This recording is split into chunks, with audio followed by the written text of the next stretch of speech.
días, amigos televidentes. Sean todos ustedes bienvenidos a su programa Teleopina, que en el día de hoy se siente muy complacido de compartir una entrevista con el periodista Carlos Julio Félix, quien es precandidato a la senaduría de Pedernales por el Partido de la Liberación Dominicana. Con él vamos a estar conversando dentro de un instante y luego de una pausa comercial. No se vayan, volvemos.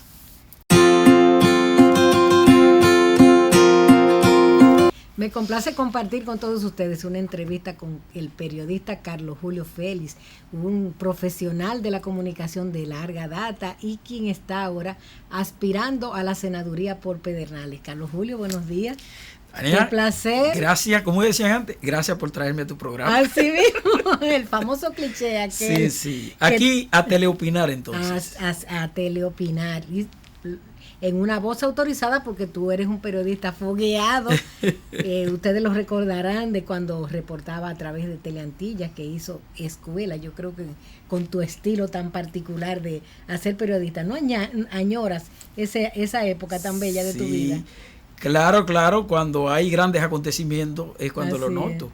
Porque ahí, yo siempre decía, y lo digo en la universidad, los periodistas nos crecemos en los grandes acontecimientos. Así mismo, y tú tuviste muchos en las manos. Yo tuve 18 en Teleantillas y en Telemundo duré como 10 años. Sí, y fueron los años fuertes como corresponsal y en la cadena CBS, así que yo añoro esos tiempos, por supuesto que sí. ¿Y cómo tú comparas aquella época con la de hoy?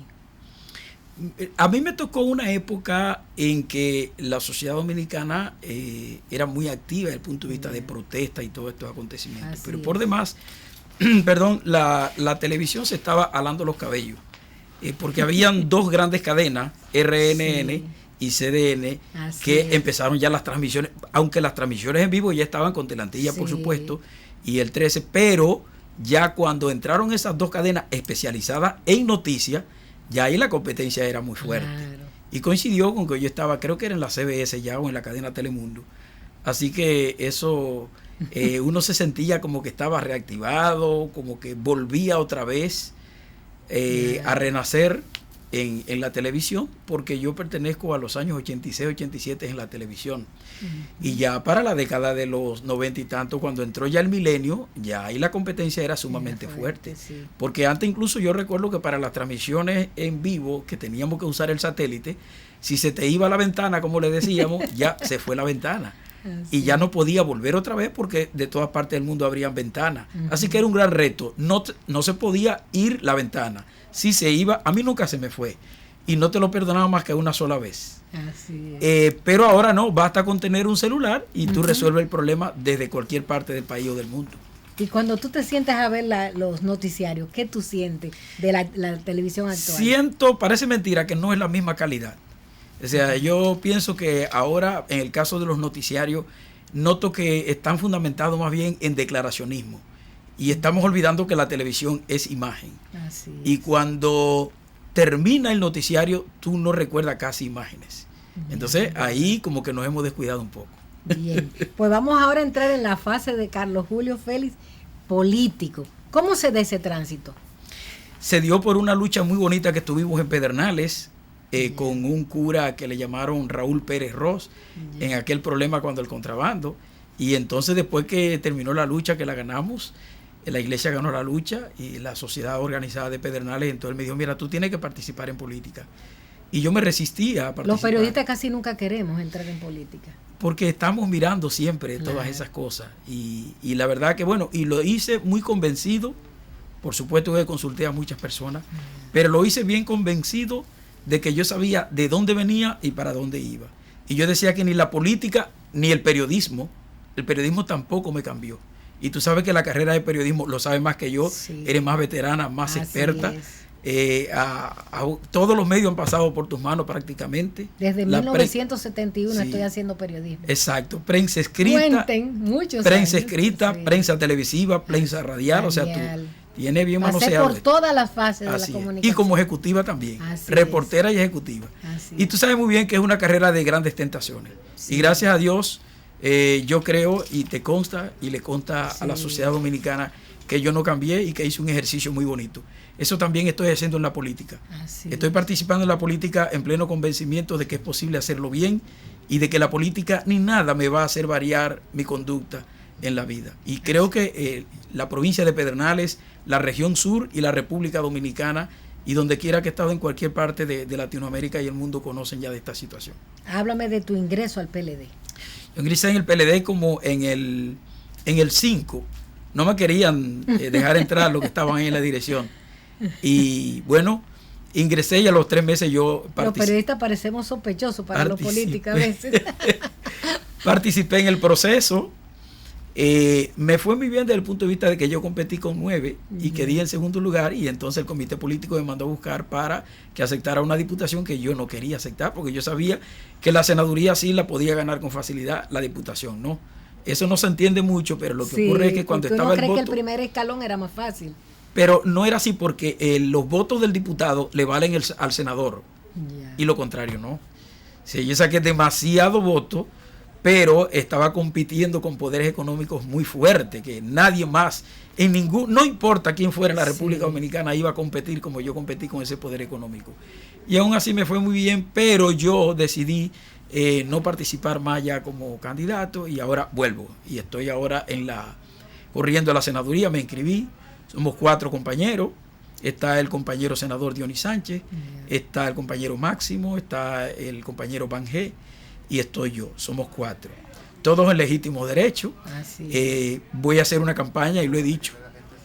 Bueno, por cierto, hoy ya se abre la campaña electoral por parte de la Junta, que lo ha anunciado mediante resolución, en pleno convencimiento de que yo no tengo mayores apuros ni mayores preocupaciones, vamos a decir, por lo que impone la ley. No, porque he actuado en la vida siempre así comedido, con disciplina, de manera que invito a todos los compañeros a que hagamos una campaña limpia, bonita, fundamentada en valores, y si ellos no quieren, bueno, allá ellos, yo sí la voy a hacer. Una campaña fundamentada en valores, una campaña ejemplar, pero no ejemplar no solo en Pedernales y en el sur, en toda la República Dominicana. Y estoy plenamente convencido de eso, y aspiro a senador por Pedernales porque yo creo que es posible representar a esa provincia todavía mucho mejor de como lo he hecho desde el punto de vista de los medios de comunicación social. A Pedernales lo hemos proyectado en documentales, en libros, 9 libros escritos para toda esa zona. ¿9 libros van? No, yo llevo más, llevo 15, pero solamente dedicado a la zona sur y a Pedernales. Impresionante, Carlos Julio. Son 9, el último fue El Sur, más de 1 millón de palabras, de 500 páginas. Ese libro está en Europa y está en América Latina y en Estados Unidos, en todo el área del Caribe, un libro que impactó muchísimo, y ahí está. Pero así es. Entonces, ¿qué tú harías por tu ciudad natal, por Pedernales? He hecho mucho, entiendo que sí. Lo primero es proyectar a Pedernales, y la gente sabe que eso es así. Sin ser ni siquiera concejal o regidor, no hace mucho yo logré gestionamos un camión bombero en los Estados Unidos que costó casi 9 millones de pesos, y eso no me costó un solo centavo. Eso fue por las relaciones, la caridad de los ricos buenos. Y bueno, desde el punto de vista de las funciones que tiene el congresista, que son representar, fiscalizar y legislar, digo lo siguiente: mire, para fiscalizar hay que ser serio, y no me da vergüenza decir que yo estoy probado en eso. Para representar, al contrario, debe darte mucho orgullo. Para representar, pienso que muy pocos, o quizás ninguno de los otros que están corriendo han representado a Pedernales como lo he representado. Quiero decir, a través de los medios, en la sociedad, así proyectándolo. Y en cada acontecimiento, bueno o malo, ahí estoy dando la cara permanentemente. Y para producir las leyes, yo tengo 13 años en el Congreso Nacional, y muchas de las leyes que se han aprobado precisamente son iniciativas que yo he sometido. Pero independiente. Sí, así es. Pero por asuntos éticos no la planteo. Y también debo decirle que si logramos la senaduría, y parece que así va a ser, porque lo único que está en discusión es saber si soy candidato. Si soy candidato, te acordarás de mí.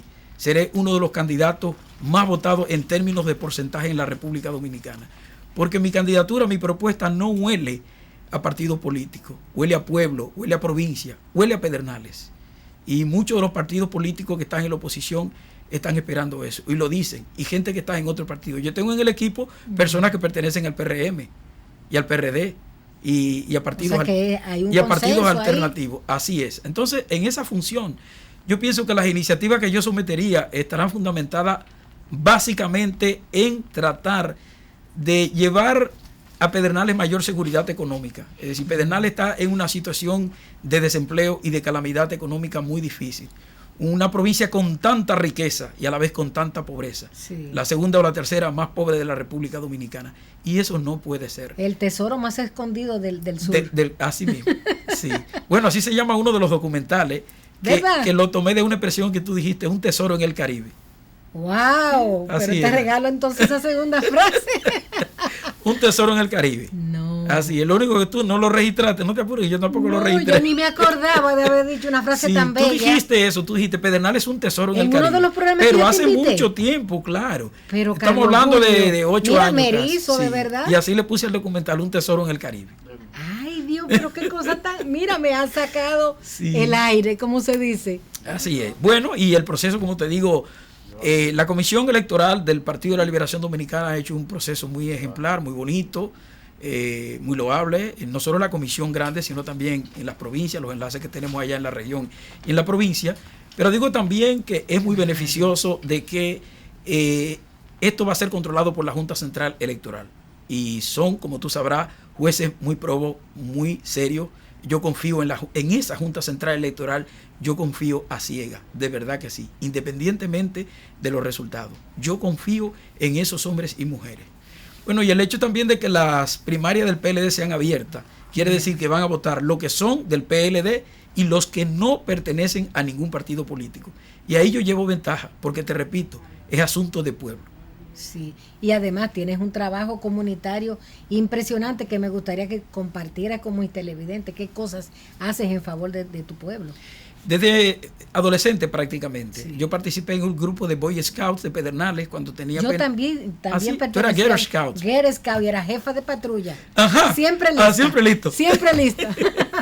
Entonces, bueno, por cierto que la primera vez que vine a la capital fue porque participando en un concurso en Galván Vega, logré conseguir una meta que estaba escondida a 8 kilómetros por señales de pista.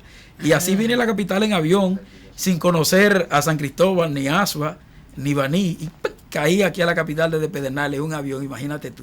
Wow. Así que desde muy jovencito, desde niño, participando también en los movimientos de la Iglesia Católica, en la pastoral juvenil, y participando en los grupos de béisbol, las organizaciones de béisbol, en pequeñas ligas, jugando juvenil, en baloncesto, en voleibol, en campo y pita, y yo hacía 12 pelados, 100 metros. Es decir, yo me involucré mucho en las actividades. Claro. Y la comunicación yo la usé para proyectar a Pedernales. El primer programa periodístico de Pedernales, Ecos de Pedernales, duró 13 años en el aire. Y ahí yo, aún siendo un jovencito, me veían como una autoridad y ante dificultades con gobernadores y senadores me buscaban para mediar, y así ocurría en toda la sociedad. Me dediqué a la realización de los documentales. Los días de las madres y los días de niños siempre los celebramos. Yo venía a la capital y buscaba con gente, ¿verdad?, de que podían ayudarme y celebraba días de Reyes, celebraba días de las madres, que ahora lo hacen los que ya tienen recursos y los que son legisladores o síndicos y esto. No, yo lo hacía sin ser nada de eso. Nunca lo he sido. Sí. Nunca he sido una autoridad política, no he sido gobernador, nada de esto. Pero hemos hecho una labor muy bonita en Pedernales, que la gente la reconoce sin ninguna duda. Yo creo que, repito, la labor fuerte mía es haber proyectado a Pedernales y haber tenido una conducta, por supuesto, que la gente aprecia, desde lo más bajo, desde la que sirve el té hasta el presidente de la República, me guardan respeto. Sí. Eso es así. ¿Cuáles son tus bueno, me dicen que hay necesidad de ir a una pausa. Te hago la pregunta entonces cuando retornemos, no se vayan.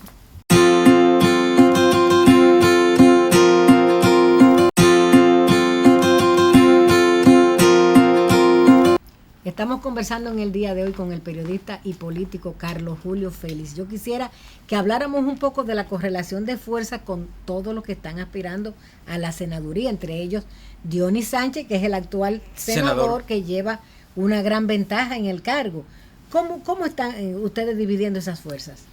Bueno, pero todos los que han llegado al poder, incluyendo los presidentes de la República, han perdido elecciones. Así es. Sí, yo pienso que el tema de nosotros lo ha abrazado el pueblo de Pedernales. Pero sí, sigo pensando que la competencia está entre el compañero Dionis Sánchez y yo, sin ninguna duda. Él es senador ya por un buen tiempo. Claro. Y déjame decirte que he orientado una campaña de mucho respeto. Yo he sido adversario político de él lo enfrenté y lo enfrenté con muchísima fuerza, pero siempre con respeto. Y también admiro en él que ha reconocido siempre el aspecto profesional cuando yo le convoco a cualquier, como pasa con todos los otros. Así es. Pero cuando le he convocado a actividades para puesta en circulación de libros y actividades profesionales, no solo que va, que siempre destaca mi figura. Y yo pienso que eso es lo que voy a seguir haciendo, una campaña de respeto con todos ellos. Los numeritos me dieron muy bien cuando yo hace un año hice la medición para saber a qué cargo yo debía aspirar.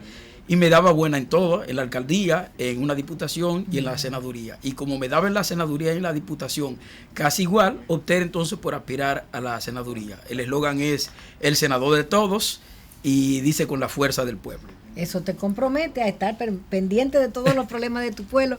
Es un reto. ¿Cómo lo vas a enfrentar? Pero no tengo temor porque es lo que he hecho toda mi vida. Claro. Incluso cuando se ha anunciado que ha habido, por ejemplo, huracanes para Pedernales, yo me voy, no importa, si está amenazando para Pedernales es cuando me voy.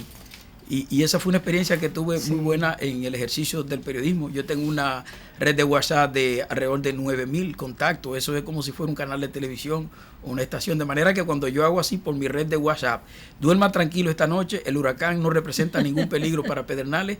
Ese es uno de los aportes que hago. Es decir, yo he estado en contacto permanente, no me da ningún temor tener que asumir esa responsabilidad. Por el contrario, yo sigo pensando que una voz desde el Congreso no es lo mismo ir a cualquier otra parte, como fui a buscar, a gestionar el camión bombero en los Estados Unidos, ir como periodista, que ir como senador. Tú puedes tener la seguridad. Ahora, por ejemplo, voy a gestionar para Pedernales ambulancias que no tiene. Pero no es lo mismo hacer una gestión como periodista, como un ciudadano común y corriente, que ir como senador. Es diferente. Eso es diferente. Peso específico. Tiene un peso específico. Ahora no pienso llevarme el cargo a la cabeza. Y voy y le pido a Dios que cada vez me refuerce más esto de la humildad. De verdad que sí. Porque yo vuelvo a repetir, ningún sentido tiene que uno llegue a una posición para mirar a la gente por encima del hombro. Entonces no tiene sentido la política. Y por eso yo digo que pienso hacer una gestión totalmente diferente, no solo en Pedernales, no solo en el sur, una gestión que llene de orgullo a todos los dominicanos y que cuando nosotros nos paremos en ese curul vayamos sin ningún compromiso que no sea el de representar y defender a la sociedad dominicana, a la región sur y muy particular a Pedernales. Pedernales puede tener la seguridad que lo vamos a representar como Dios manda y que no tengo ningún afán de llenarme los bolsillos de dinero.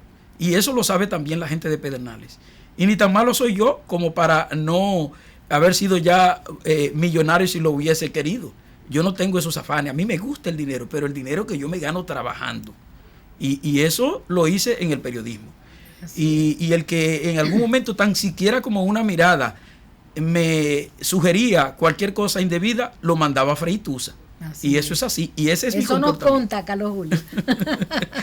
Muchas gracias. Claro sí, claro. Tienes porque esa fama de una persona digna. Y manejamos una cuenta de 15 millones de pesos en un año. Y a ti te consta perfectamente que el periodista, el colega que quería sugerirme cualquier cosa indebida, no va. Así mismo es. Y así fue. Y me dio buenos resultados. Y ellos después lo fueron cada vez más los que intentaban entendiéndolo. Así mismo. Y yo me siento, en el sentido sano de la palabra, muy orgulloso de eso. Claro, qué bueno. Mira, el peso específico del senador que gane las elecciones en Pedernales va a ser muy importante. Porque vienen cosas muy grandes para tu región y sobre todo para Bahía de las Águilas. ¿Qué sueña Carlos Julio Félix de lo que debe ser Pedernales y Bahía de las Águilas en los próximos 4 años? ¿Qué transformaciones deberían hacerse? Por lo menos lo que nosotros vimos, y qué bueno que me hace la pregunta, ya se presentó el plan máster en Pedernales. Primero se lo presentaron al presidente de la República en Palacio, con un gran equipo, y luego lo presentaron en Pedernales como 4 o 5 días después. Yo estuve ahí. Eso es lo que nosotros queremos para Pedernales, exactamente el plan que se ha diseñado, es decir, el desarrollo del ecoturismo, es decir, la armonía entre el medio ambiente con el ser humano. Lo único que justifica que en Pedernales se hagan inversiones como se piensan hacer ahí es precisamente porque hemos sabido conservar esos 2 parques, el Jaragua y el Bauruco. Entonces, ninguna otra provincia de la República Dominicana tiene las condiciones como para que se desarrolle un plan como ese que se piensa ejecutar, en primer lugar. Y en segundo lugar, hay que decir también que nosotros vamos a partir de cero en ese desarrollo. y vamos a hacer por consiguiente lo que queremos, lo que deseamos y lo que debe ser. No va a ocurrir como en otros polos turísticos, como el caso de Puerto Plata.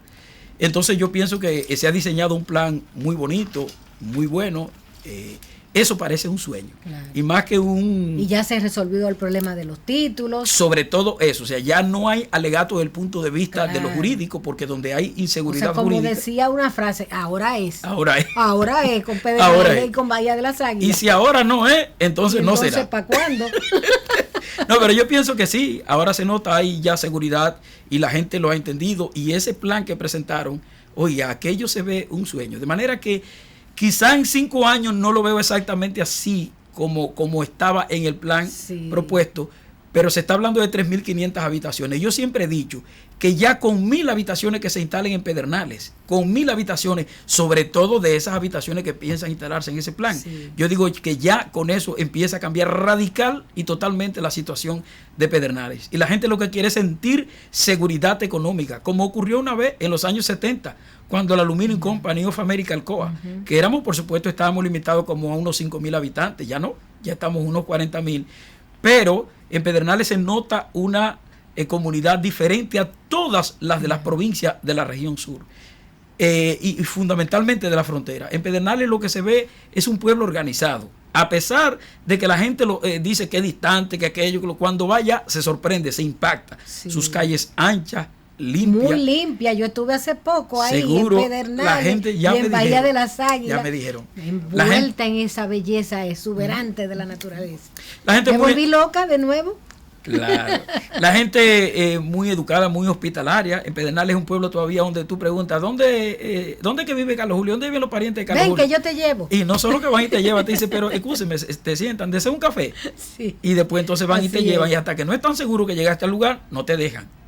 Sí. Y eso es Pedernales. Y eso yo aspiro a que eso lo vamos a conservar y estamos creando conciencia en torno a esto. Por eso yo digo que las autoridades que van a salir, no importa, querido pueblo, elijan al que ustedes quieran, pero elijan al que le duela Pedernales. Elijan a personas que estén comprometidas con lo que viene para Pedernales.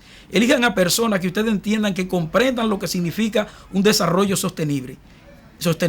Elijan a la persona, no importa la que ustedes quieran, pero elijan un buen síndico, un buen alcalde, unos buenos diputados, un buen senador, para que no nos vayamos a arrepentir posteriormente. Oye, Carlos Julio, precisamente en esta visita que hice con mi familia a Bahía de las Águilas y Pedernales, pensé que ustedes necesitan una carretera que acerque un poco más a esa región, a nosotros que estamos de esta zona. Algo parecido a lo que ocurrió con la autopista de Coral, que hizo que un tránsito tan largo hasta Bávaro se haga en pocas horas. ¿Se piensa en el master plan hacer algo como esto? Por supuesto, y lo que es más todavía, eso es muy importante. Bueno, y tú estás hablando de la pista del Coral. Yo recuerdo cuando uno llegaba a Higüey, de ahí para Bávaro era el problema. Era terrible. Y ya tú te pasas, a veces, yo me he pasado varias veces de Higüey, pero ya no pasamos de Higüey. Sí. Bueno, y el plan está incluyendo esto, está incluyendo no solo buena pista de Barahona Pedernales, que ya ha empezado, por supuesto, pero aspiramos a que sea ya una pista mucho más grande. El hecho también de que se vayan a hacer los pistas alternas que van a botar a Asua, a Barahona y también a Peravia, acortaría también el tiempo. El tiempo, sí, porque se toma ahora mismo como 4 horas y pico, ¿verdad? Depende si soy yo, porque... Pero hay otros que los que no lo conocen se van a tomar. En promedio de 5 a 6 horas con la fotografía y eso. Sí, claro. Mediodía de camino. Claro. Pero eso se puede reducir fácilmente a 3 horas. Y cuidado. Así es. Sobre todo pensando en lo que tú dices, en la pista Coral. Pero el plan, te repito, incluye interconexiones regionales. ¿Qué quiere decir? Circuito vial Lago Enriquillo. Y conectar la parte de Pedernales con la parte de la olla del Lago Enriquillo. Le hace que tú atravieses la sierra del Bauruco, que la atraviese por la zona de las Cuatro Bocas, que es la zona de Polo, y que la atraviese también por la zona occidental, que es por los arroyos, que es un paisaje sencillamente paradisíaco. Ese no lo conozco. Tengo que volver entonces. Eso es un viaje de aventura que lo hacen, lo que hacen rally, la Fuerza Armada siempre hace ese tipo de viaje, y es placentero, porque tú pasas por Puerto Escondido, y desde que tú llegas a la zona del Aguacate, tú empiezas con la zona de Pinares a 1.800 metros sobre el nivel del mar, el punto más alto de la Sierra del Bauruco y uno de los más altos del país. Y a las 12 del día tú no ves el sol entre pinares. Y el vehículo, como decía el suegro mío, los vehículos sudan por ahí. Sí, sí. Y entonces llega la parte de los arroyos, Villa Aida. Villa Aida es un lugar donde en tiempo de Trujillo un militar se congeló con el rifle en las manos porque la temperatura estaba en cero. Ahí en invierno la temperatura a veces baja a cero, a pesar de los problemas de deforestación. Y cuando baja por la zona de los arroyos, tiene el mulito, que supongo que fuiste. ¿No fuiste al mulito? Sí, fui al mulito. El mulito es sencillamente impresionante, bello, un agua cristalina, envidiable, burbujeante, como decía la anuncia aquel. Y entonces ahí está cerca de Haití. Sí. Las señales de Haití llegaban a mi celular. Usted está en Haití. Ese es un problema que deben resolver las telefónicas. Sí, porque te enciende y te dice Welcome to Haití. Haití, sí.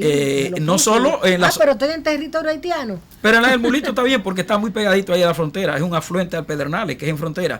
Pero te está incendiando en la zona de Pelempito, de Aceitillar, de la Vuelta del Guano, que estamos hablando de que está como a 30 kilómetros todavía casi de Pedernales.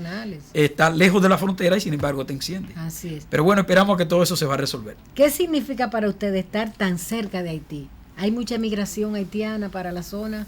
Sí, pero contrario a lo que se veía antes, que siempre se decía que Haití, estar en frontera era un problema para el desarrollo turístico, ahora se ve como algo que son oportunidades. Ahora las empresas que están aquí quieren pertenecer a la frontera por el asunto de la ley de incentivo al desarrollo fronterizo. Y ahora son precisamente Pedernales y Montecristi las grandes atracciones de la frontera desde el punto de vista del turismo.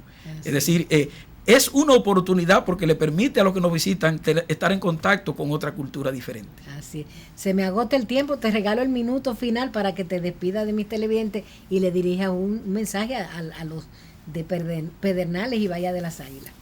Muchas gracias, gracias por traerme el programa y decirle a ustedes de que hoy empieza la campaña electoral, son unas primarias abiertas en el Partido de la Liberación Dominicana, vamos a participar plenamente convencidos de que es posible hacer una campaña decente, una campaña totalmente diferente y se van a acordar para toda la vida de mí, estimados pedernalenses, estimados sureños, se van a acordar toda la vida si deciden por nuestro proyecto de la senaduría. Vamos a demostrar que es posible hacer una gestión con amor, con cariño, con respeto y entregado total y absolutamente con pasión al pueblo de Pedernales y a la provincia en sentido general.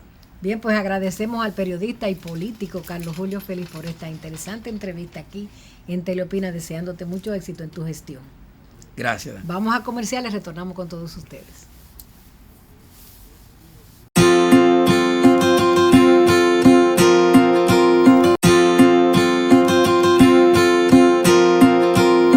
Con todos ustedes una entrevista con don Pepe Abreu, quien es el presidente de la Confederación Nacional de Unidad Sindical, que ha estado trabajando junto con otras confederaciones en el tema del aumento salarial que nunca parece que llega a su fin.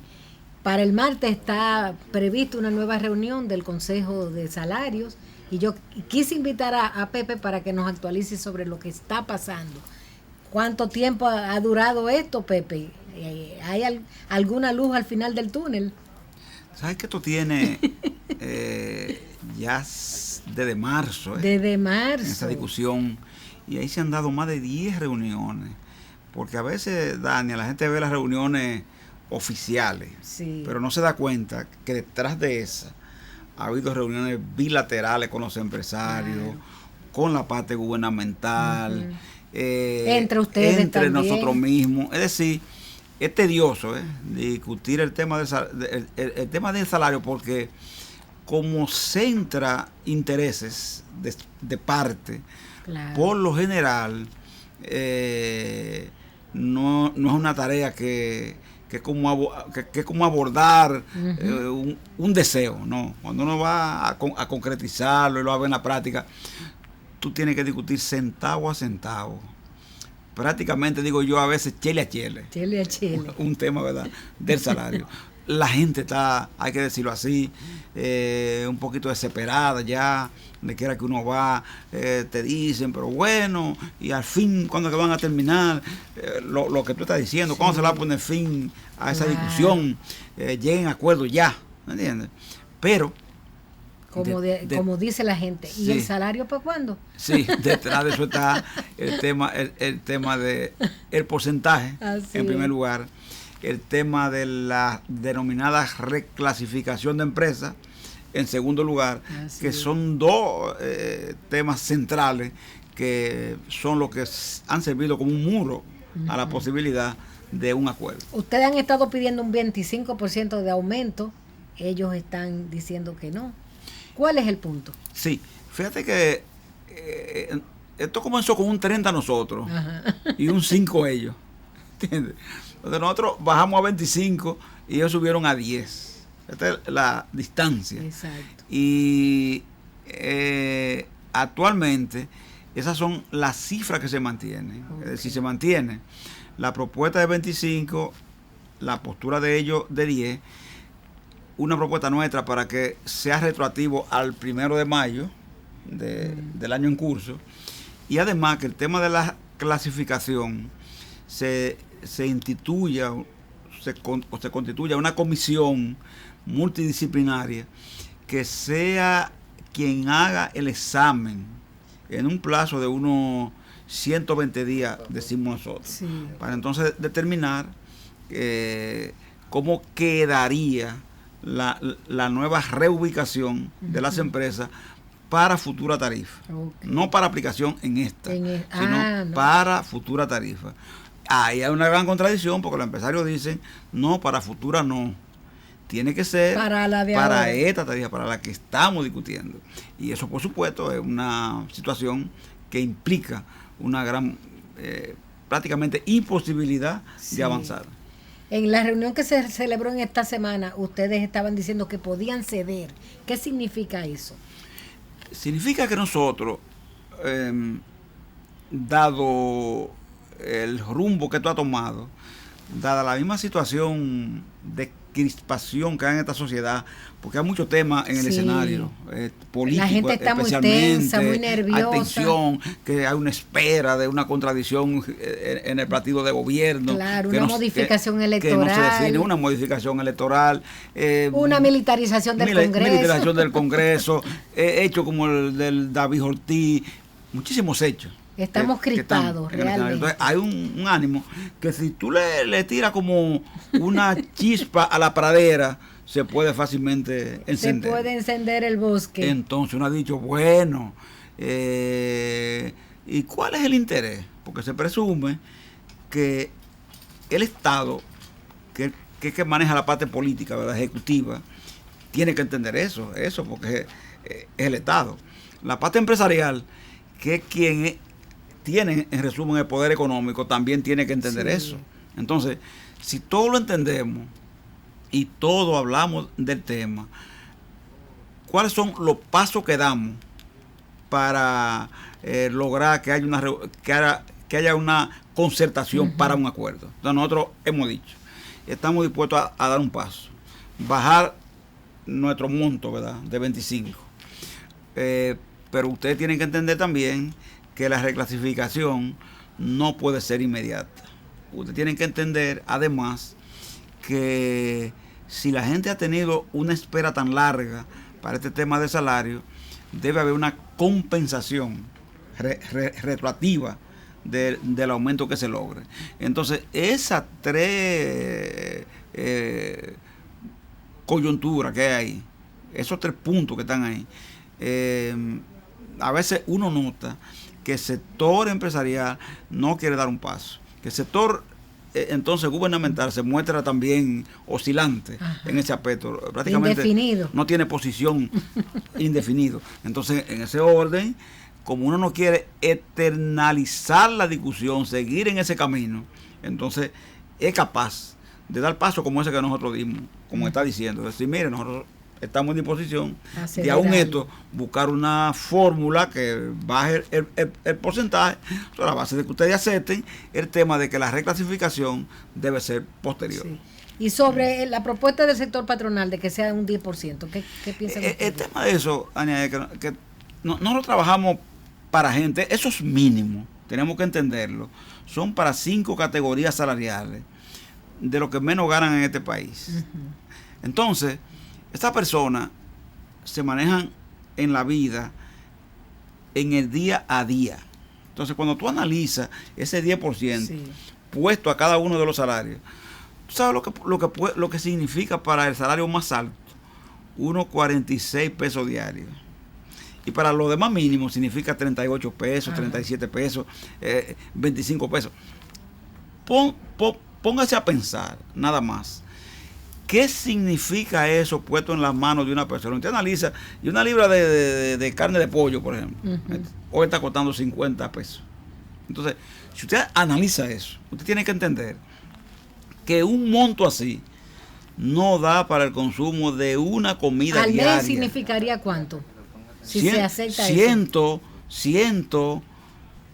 145 pesos. Entonces, eso no significa absolutamente nada.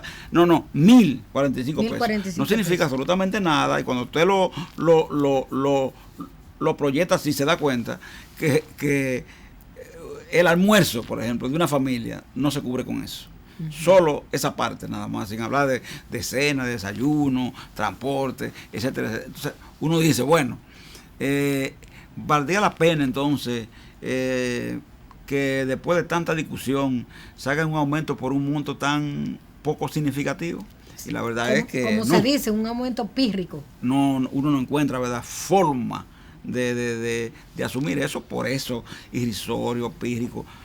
Y entonces el sector empresarial, que a la larga inclusive hasta se beneficia de propio aumento, porque la gente que lo recibe en definitiva termina haciendo ¿qué? Comprando para su gasto diario, ¿verdad que sí? Ese dinero, esas personas que lo reciben por su propia condición, no lo pueden guardar en un banco, ¿no entiendes? En una cuenta para ahorrar. No, es para consumir lo cotidiano, lo diario, la subsistencia.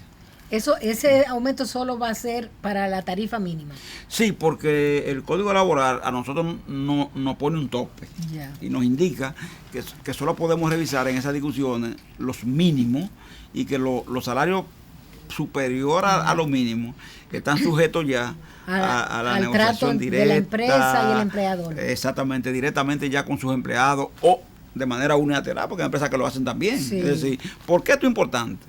Porque muchos trabajadores, por ejemplo, que aunque no estén en la tarifa mínima, sus empresas se reservan el hacer un aumento hasta que termine la discusión del mínimo. ¿Entiendes? Ellos cuando ven que termina la discusión del mínimo, ellos dicen, bueno, aunque no afectó, por ejemplo, mis trabajadores, yo voy a hacer ahora un ajuste, pero lo hacen siempre partiendo de la base del mínimo. ¿Entiendes? Entonces, por eso es que mucha gente presiona el hecho de que se llegue a un acuerdo, porque está preocupado por el hecho de que su patrón no le dice, no, hasta que esté esa discusión ahí, yo no. Entonces muchos terminan diciendo, pero son los sindicalistas que impiden que se llegue a un acuerdo. Pues, los mismos reporteros, muchas veces las muchachas, los muchachos, te dicen, caramba, pero esto tiene mucho tiempo, fíjese. Entonces uno tiene que decirle, mire, es que esto comenzó con 5.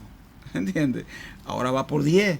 Si lo hubiésemos firmado por 5, quizá hubiésemos terminado, ¿no entiendes? Pero tenga en cuenta que usted va a durar 2 años, ¿entiendes? Recibiendo un aumento que solo fue de 5%.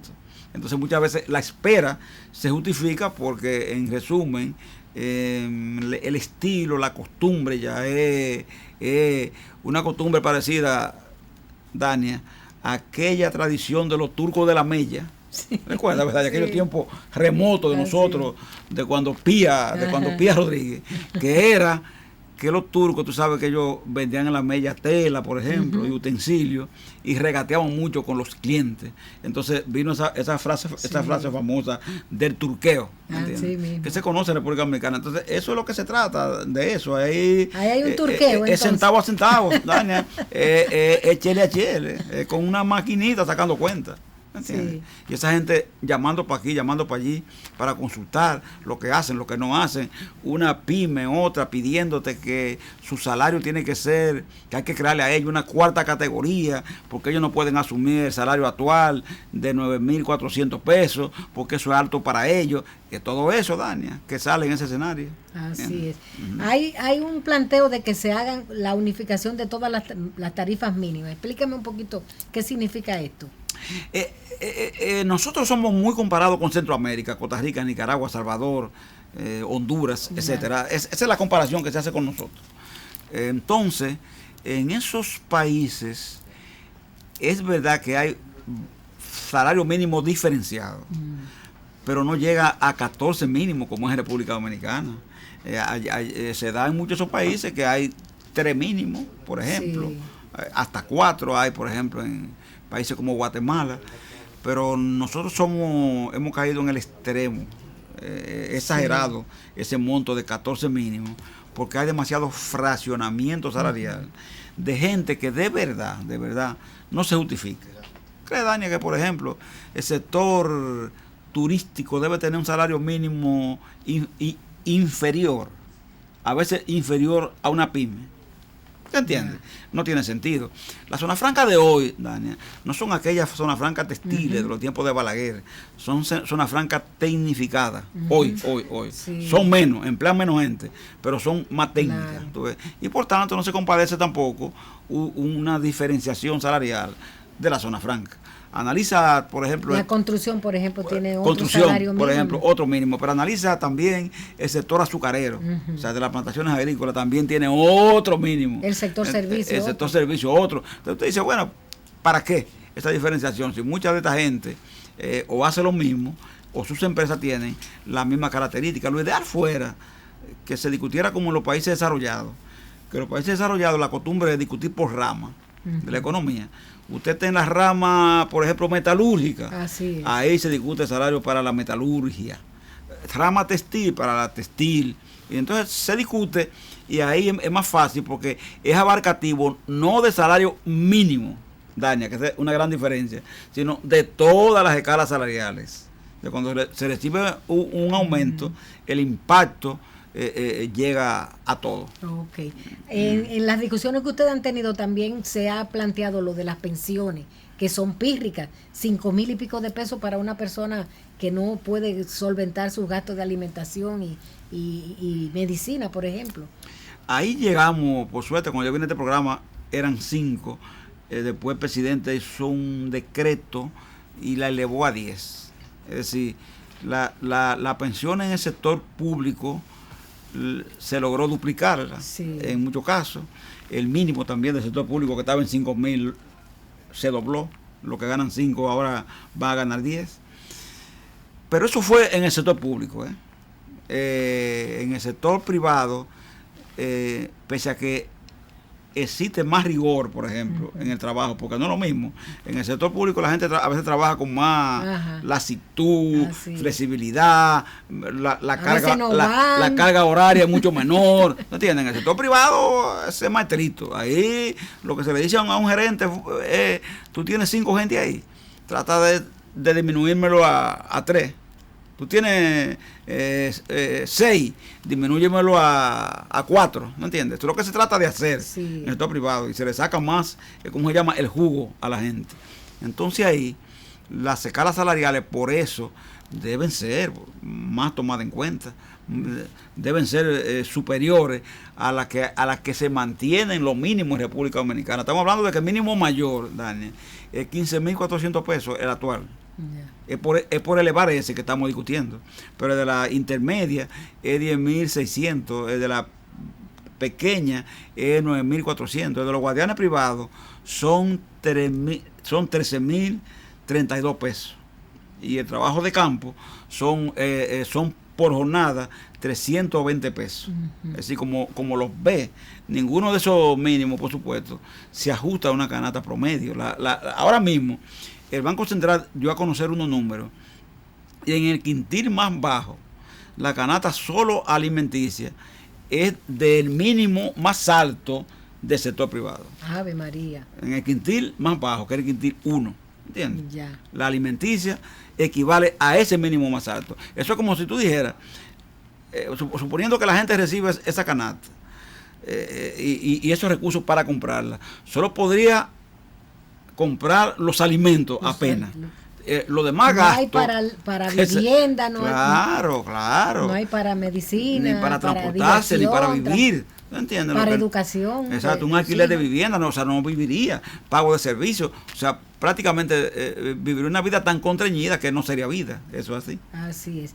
¿Qué ustedes esperan de la reunión del martes, Pepe? Porque es importante que delineemos para nuestros televidentes cuál es el panorama previsible. Bueno, una reunión del ministro con ambos sectores. Ahí se nos llamó a una especie de reflexión. Porque es una cosa que tenemos que entender, ¿verdad? En esto la voluntad política del Estado pesa mucho. ¿Por qué? Porque si el gobierno quiere lograr favorecer a los trabajadores, existen vías para hacerlo. Sencillamente por esto. Una votación de 2 sectores de 3 oficializa una tarifa. Entonces, si los empresarios no quieren pasar de 10 e insisten tosudamente en esto, entonces, si el gobierno con el sector sindical vota por una resolución que aumente los salarios, por ejemplo, en un mínimo porcentaje que sea digno, mínimamente digno para la gente, ya salimos del tema y la gente lo va a ver bien, se va a justificar, la mayoría de la población lo va a aceptar bien y va a ver la acción gubernamental como una acción favorable. Pero ustedes, ¿qué porcentaje aceptarían? Entonces nosotros, en ese campo ya, si por ejemplo se hiciera eso, ¿qué haríamos nosotros? Rescatar lo que pasó en la negociación anterior. Nosotros logramos un 20% el año, en los 2 años pasados, anteriores. En la anterior tarifa, que es la que actualmente está en revisión. Si nosotros lográramos rescatar eso mismo, aunque las condiciones de hoy no son iguales, pero por lo menos es una compensación que la gente vería con cierto... Un 20%. Con afecto, sí, con afecto. O sea, la gente, cuando le toma el termómetro a la persona, ellos un 20% lo verían, aunque no conforme total, pero como algo digno de la discusión que se ha tenido. ¿Y qué intuyen ustedes que va a ser la posición de la patronal? La patronal no, la patronal va a seguir insistiendo porque ellos quieren que si ellos hacen cualquier concesión, por ejemplo, del 10, que ellos suban, por ejemplo, del 10. Ellos dicen que nunca pasarían del 12. Del 12. Pero siempre te lo plantean, Dania, sobre la base de que tú aceptes la clasificación. ¿Entiendes? Ellos dicen que cualquier porcentaje debe ser sobre la base de la clasificación. ¿Y por qué es la insistencia en ese punto? Eso se da por algo. ¿Por qué? Dania, tú sabes que estratégicamente, por ejemplo, legalmente, tú no puedes tener un empleado y bajarle salario. No, eso es así. Eso es ilegal. Ahí está Pedro Pérez, él gana 16,000 pesos, tú no puedes bajarle salario y ponerle 14,000. O sea, uno no puede hacer eso, ningún patrón puede hacer eso. Ahora, ¿qué es lo que ellos calculan?